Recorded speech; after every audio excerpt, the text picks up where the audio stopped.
दोस्तों, आज का हमारा टॉपिक इस्लामिक फाइनेंशियल मोड्स के हवाले से है। हमने पहले भी एसेंशियल्स ऑफ इस्लामिक फाइनेंस का एक टॉपिक डिस्कस किया, जिसमें हमने बताया किसी भी ट्रांजैक्शन को करने के लिए उसमें शरई तकाज़े क्या होते हैं, जिससे वो ट्रांजैक्शन आपकी वैलिड रहती है। उसी के तनाज़े में आज हमारा ये दूसरा टॉपिक है, जिसमें हम बात करेंगे कि हमारे पास कितने तरह के मोड्स होते हैं इस्लामिक बैंकिंग, इस्लामिक फाइनेंस के अंदर, जो हमारे पास कन्वेंशनल निज़ाम से उसमें फ़र्क आता है। आज हम सबकी अहमियत, इम्पोर्टेंस, डेफिनेशन और उनको मिसालों से समझने की कोशिश करेंगे।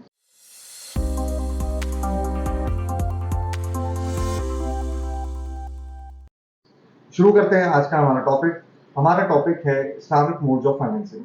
इसमें सबसे बुनियादी या सबसे पहला नाम अगर मैं लूँ, जो है मुदारबा। मुदारबा का मतलब होता है स्किल बेस्ड फाइनेंसिंग।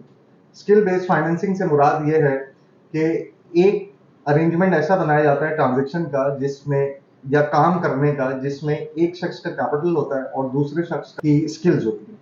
तो कैपिटल यानी कि उसकी इन्वेस्टमेंट और स्किल्स दूसरे शख्स की मिला के फिर जो भी काम या बिजनेस या जो भी वेंचर किया जाएगा, वो मुदारबा कहलाता है। जिसमें जो इन्वेस्टर होता है, जिसके पैसे होते हैं, कैपिटल होता है, उसको नफे की सूरत में प्रोपोर्शन तय किया जाता है और नुकसान की सूरत में जाहिर है उसका पैसा है तो उसी का नुकसान होगा, जबकि पैसों की मद में।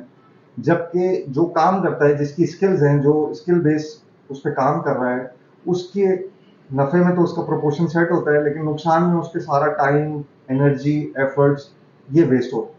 तो ये एक मुदारबा मॉडल होता है, जिसमें एक one of mode of financing होता है, जिसमें आप आम मिसाल से अगर हम इसको लेंगे, एक शख्स बिजनेस करना चाहता है, उसको उस बिजनेस के टेक्निकलिटीज का पता है, लेकिन उसका सरमाया नहीं है उस बिजनेस को करने के लिए, और उसको एक दूसरा शख्स सरमाया देता है, तो वो इन्वेस्टर हो गया उस ट्रांजेक्शन में, और जिसको पैसा दिया गया है वो उसको यूटिलाइज करेगा। दोनों का प्रोपोर्शन सेट करेंगे नफे की सूरत में, और नुकसान की सूरत में जाहिर है काम करने वाले का टाइम वेस्ट होगा, एफर्ट वेस्ट होंगे, और दूसरे का पैसा वेस्ट होगा।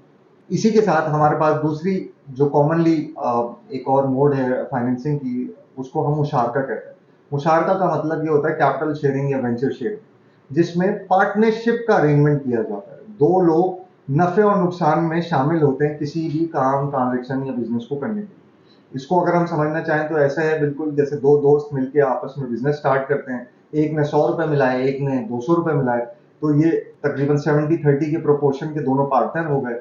अब जो भी नफा या नुकसान होगा वो इसी प्रोपोर्शन से आपस में डिस्ट्रीब्यूट होगा, और उसी हिसाब से दोनों की रिस्पॉन्सिबिलिटीज और रोल्स को डिस्ट्रीब्यूट और डिफाइन कर दिया जाता है। ये मुशारका वेंचर होता है, मुशारका शेयरिंग होती है।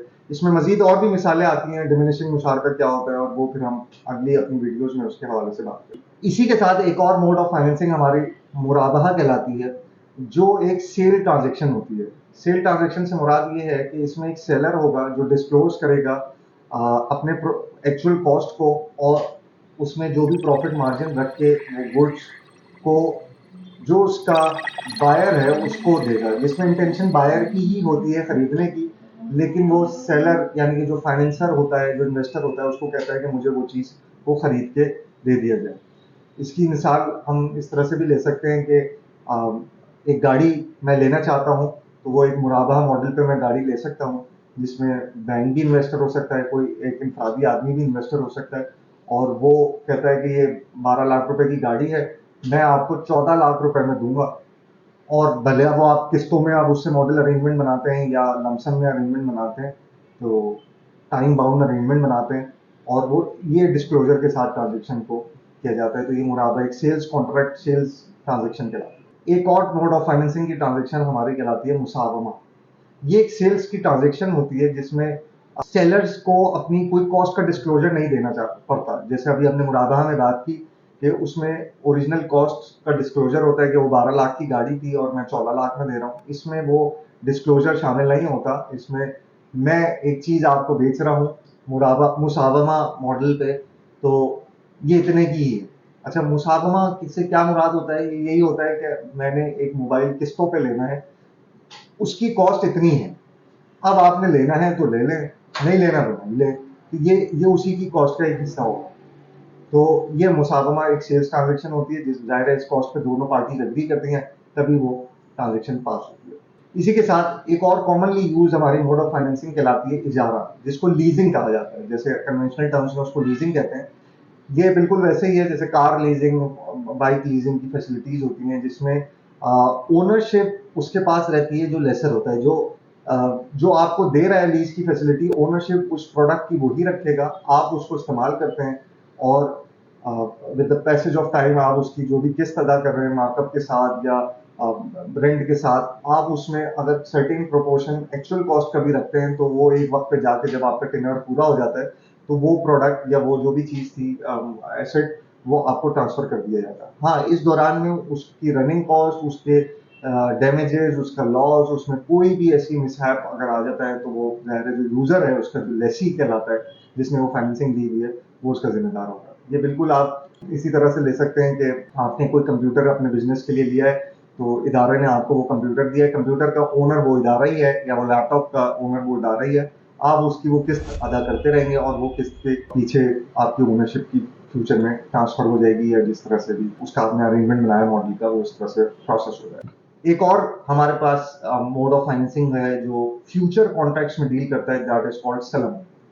सलम एक हमारा फ्यूचर कॉन्ट्रैक्ट अग्रीमेंट होता है कि जिसमें हम एडवांस पेमेंट फुल शॉर्ट कर देते हैं और स्पेसिफाई कर देते हैं कि ये किस चीज़ की पेमेंट है या इसके अगेंस्ट में हमारा अरेंजमेंट या अग्रीमेंट क्या होगा।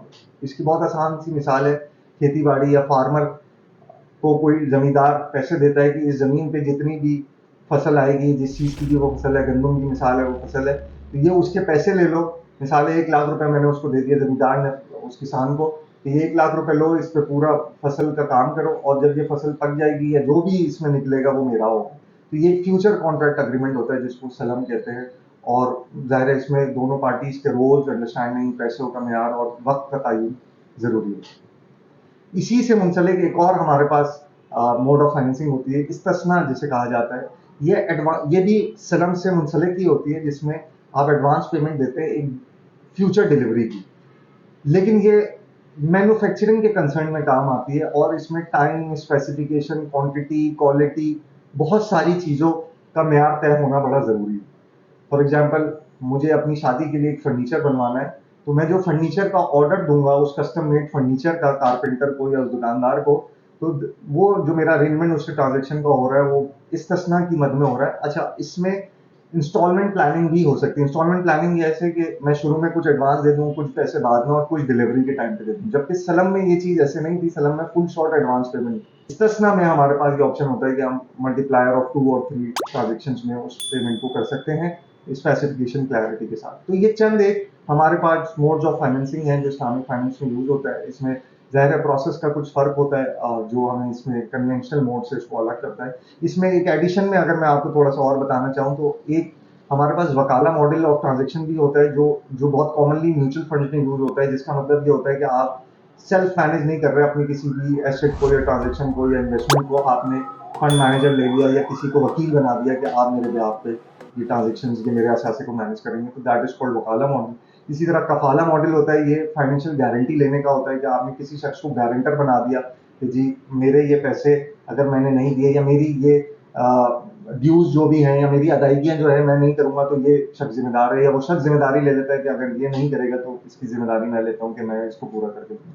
तो ये कफाला मॉडल होता है। इसी तरह रहन एक मॉडल होता है जो कफाला से मिलता जुलता है, लेकिन इसमें गारंटी की सूरत में कोलेट्रल रखा जाता है कि वही 3 पार्टियां इन्वॉल्व हैं, लेकिन जो मिडिल पार्टी है, जो गारंटर है, उसके पास कोई ना कोई कोलेट्रल होगा कि सोना चांदी, या मेरे पास एक गाड़ी है कि भाई मैं इसकी ये गाड़ी भेज दूंगा अगर इसने आपके ये वक्त पे पैसे नहीं दिए। तो नाज़रीन, ये हमारा आज का टॉपिक था, इस्लामिक मोड्स ऑफ फाइनेंसिंग। बहुत कॉमन, बहुत आसान अल्फाज में इसको समझाने की मैंने कोशिश की है, उम्मीद आपको समझ में भी आई होगी। इसमें कोई भी क्वेश्चन हो आप बिल्कुल कमेंट बॉक्स में पूछ सकते हैं। उम्मीद करता हूँ आपको ये वीडियो समझ आई होगी और आपको कारआमद रहेगी अपने फ्यूचर में ट्रांजेक्शन के हवाले से, इस्लामिक फाइनेंस को समझने के हवाले से। मुझे इजाज़त दीजिए, इंशाल्लाह अगली वीडियो में मज़ीद मालूमात के साथ हाजिर होंगे। अल्लाह हाफ़िज़।